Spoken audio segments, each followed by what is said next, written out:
Bismillahirrahmanirrahim. Pemirsa TV yang dirahmati Allah, kita lanjut pada segmen berikutnya, anak yang soleh. Salah satu indikator rumah tangga sakinah, keluarga sakinah adalah anak yang soleh. Apa kata Rasulullah? Wa antakuna auladu abroron. Kalau ingin rumah tangga bahagia, jadikanlah anakmu anak yang abror.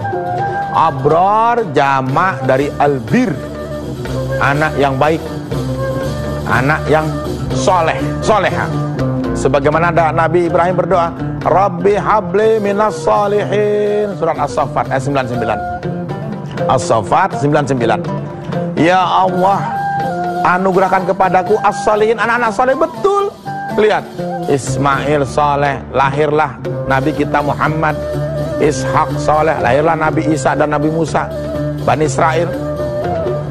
Kita pun diajarkan doa oleh Allah melalui doa Nabi Ibrahim. Rabbana hablana min azwajina wa dzurriyyatina qurrata a'yun waj'alna muttaqina imama waj'alna lil muttaqina imama. Ya Allah, jadikan anak cucuku anak yang menjadi pemimpin bagi orang beriman, anak soleh. Bagaimana cara membentuknya? Gampang sebetulnya. Rencanakan sebelum menikah dengan istri kita yang soleh tadi, anak yang soleh. Bagaimana caranya? Bentuk dia pada karakter-karakter yang beragama. Setelah kita punya anak, tunjukkan sikap kita yang baik dengan akhlak budi pekerti kepada anak. Didik anak kita pendidikan agama. Silakan anak kita memilih pendidikan agama, silakan. Dia fasih bahasa Inggris, silakan. Dia pinter IT, silakan. Dia jadi insinyur, silakan, boleh, tidak dilarang. Tapi jangan lupakan agama, jangan lupakan tuntunan Nabi, Al-Quran, hadis, jangan lupakan. Nyesel kita jadi orang tua. Sekali lagi, kita akan menyesal nanti kalau sampai anak kita tidak beragama, kalau sampai nanti anak kita tidak terbentuk karakter soleh-soleh. Nyesel kita. Mana contohnya? Kalau kita punya anak soleh-soleh, ketika kita sakit dia bacakan Quran, ya Allah, nikmatnya. Kita sebagai ayah terasa nikmat, kita sebagai ibu terasa nikmat ketika sakit. Anak kita baca Quran di samping kita, ya Allah, teduh rasanya. Beda dengan anak yang tidak soleh. Kita sakit malah pergi, malah main, tidak mendoakan, sedih kita. Kita sendiri di kamar sedang sakit, anak kita sibuk dengan dunianya, lupa dengan doa kepada ayah. Siapa yang salah? Kita yang salah. Karena kita orang tua tidak pernah membentuk anak kita menjadi anak soleh. Itulah tuntunan Nabi.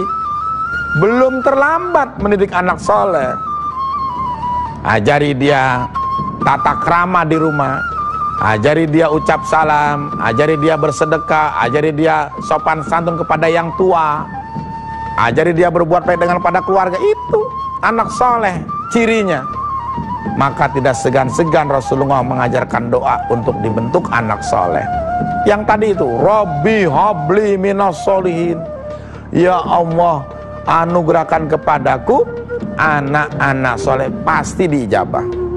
Termasuk juga doa Nabi Ibrahim, qurrata a'yun, anak-anak yang enak dipandang mata. Aduh, ya Allah, kita pulang ke rumah, anak kita ada di rumah, maghrib dia baca Quran, setelah berjam, ya Allah, nikmatnya. Mau pergi sekolah dia cium tangan sama kita sebagai ayah kepada ibu, ya Allah, nikmat sekali. Pokoknya seneng lah kalau punya anak soleh. Itulah disebut dengan qurrata a'yun, enak dipandang mata.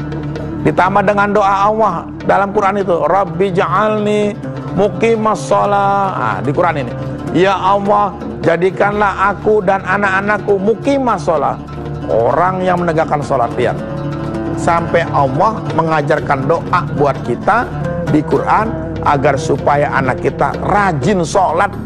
Kenapa? Anak soleh patuh pada orang tua. Anak soleh, anak yang memberi waktunya untuk ayah dan ibunya di saat ayah dan ibunya membutuhkannya. Itulah anak soleh. kapanpun, dimanapun, selalu siap. Tidak perlu disuruh, dia sudah ngerti. Mana contohnya? Ayahnya belum bangun, anak sudah bangun, merapikan tempat. Ibu masak di dapur, sudah disiapkan untuk dibantu fasilitas dapurnya. Masya Allah, senang rasanya punya anak soleh. Tapi kita sedih, berduka, menyesal kalau kita punya anak durhaka. Ceritakan Rasulullah, ada tetangga Rasulullah yang dia berbuat zalim pada ibunya. Ketika masih remaja, ibunya yang lumpuh suka digendong, dimasakin masakan, disuapi ibunya. Kalau tidur dipijiti kakinya. Belum menikah. Tapi setelah menikah, dapat istri cantik, lupa itu anak. Tidak lagi menggendong ibunya, tidak memijiti ibunya saat tidur, tidak menyuapi makan ibunya. Apa yang terjadi? Murka Allah buat anaknya tadi. Tiba-tiba anaknya sakit, mengalami sakaratul maut yang sangat dahsyat. Tidak bisa bicara, tidak bisa gerak, matanya hanya menatap ke atas, tidak bisa pejam, mulut nggak bisa bicara. Kenapa? Doa orang tua. Maka itulah, janganlah menjadi anak yang durhaka. Apa janji Nabi? Ridallah fi ridal walidain wa sukhtullah fi sukhtil walidain. Ridha Allah terletak pada ridha orang tua, murka Allah juga pada orang tua. Maka itulah, jadilah anak yang soleh. Demikian, semoga bermanfaat. Kita kembali pada segmen yang berikutnya. Terima kasih.